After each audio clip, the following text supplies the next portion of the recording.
Prime Minister Modi, I think, is the most loved one of all around the world. These visuals may indicate a strong bilateral bonhomie between India and Italy.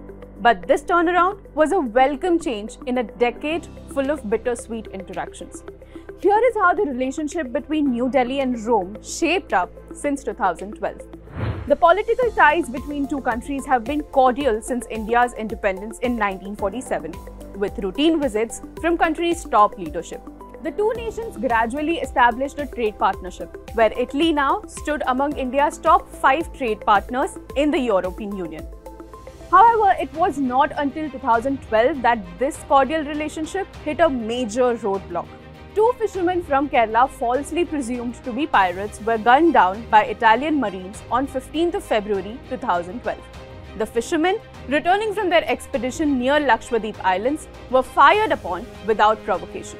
What transpired after this was a series of diplomatic interventions and a decade-long series of negotiations. On 17th February, these Italian Marines were brought to Kochi and detained. Indian Navy said that the Italian crew flouted counter-piracy measures. On 19th February, Kerala police filed an FIR against the Marines for double murder. On 22nd February, the Italian government moved to Kerala High Court and asked to revoke the FIR.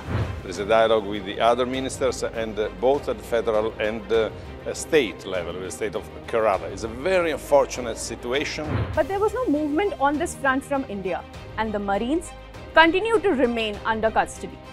Later in April 2012, the families of the fishermen approached the High Court and said they have reached a settlement of 1 crore rupees as compensation with Italian government representatives. But this came as a surprise to Supreme Court, and they called the settlement illegal and astonishing, and said that the Italian government is playing with Indian laws. For a while, there was no movement in this case. But the interesting turnaround in events happened in 2013, when the Italian Marines were allowed to return to Italy to vote in the elections. Both were released under temporary leave of 4 weeks. But Italy refused to send back the Marines, arguing that the case was subject of international maritime law. And the Italian authorities said they wanted the trail of the case to be conducted in Italy. Meanwhile, Indian Supreme Court refrained then Italian ambassador Daniele Mancini from leaving India without Supreme Court's permission, after which Italy had no choice but to send back the Marines to India. Following the returns of Marines to India, the Italian foreign minister resigned from his position. Terzi said he was stepping down to protect the honor of the country, the Italian armed forces, and its diplomacy. And a year later, National Investigation Agency booked the Italian Marines under the suppression of unlawful acts against the safety of maritime navigation. Later, in 2014, India prosecuted the Marines under the Act of SUA Convention, and Italy criticized the prosecution, following which India dropped the SUA charges. In February, India downgraded these charges from murder to violence. Now, this meant that the Marines would not be charged with death penalty if they were convicted. In 2015, Italy then requested intervention of International Tribunal for the Law of Sea, or ITLOS, asking the body to direct India to put this case on hold. 5 years later, in 2020, the Permanent Court of Arbitration ruled asked India not to hold trials for the Marines in India.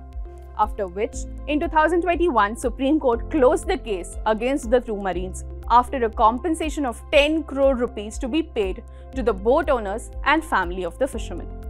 This Enrica Lexie case sparked a major conflict of legal jurisdiction and functional immunity between India and Italy, a conflict that seemed to hold potential to further deteriorate the ties. But 2 years later, the Raisina Dialogue of 2023 proved to be a major breakthrough when, for the first time in 5 years, an Italian Prime Minister visited India. Now, despite the tiff between India and Italy due to the fisherman case, trade relations between both countries have been intact. Italy has now exited from China's Belt and Road Initiative, and this comes as a favor for India. But why? Italy's decision shows a collapse of political trust between Italy and China.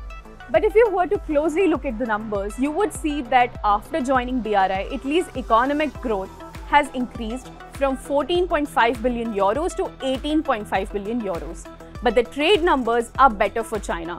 As for China, it grew from 33.5 billion euros to 50.9 billion euros. India's good relationship with Italy can also be seen clearly in numbers. In FY 2021 and 22, India saw a surge in bilateral trade, which reached a sum of $13.2 billion, indicating a growth rate exceeding 50% compared to the previous FY 2020 and 21. India is seen as one of the top investment hotspots among other Asian counterparts for the West. Despite some conflicts, India-Italy relationship has improved over the years. And as for the bonhomie that we see between leaders, well, they seem to be picture perfect for India's growth and development.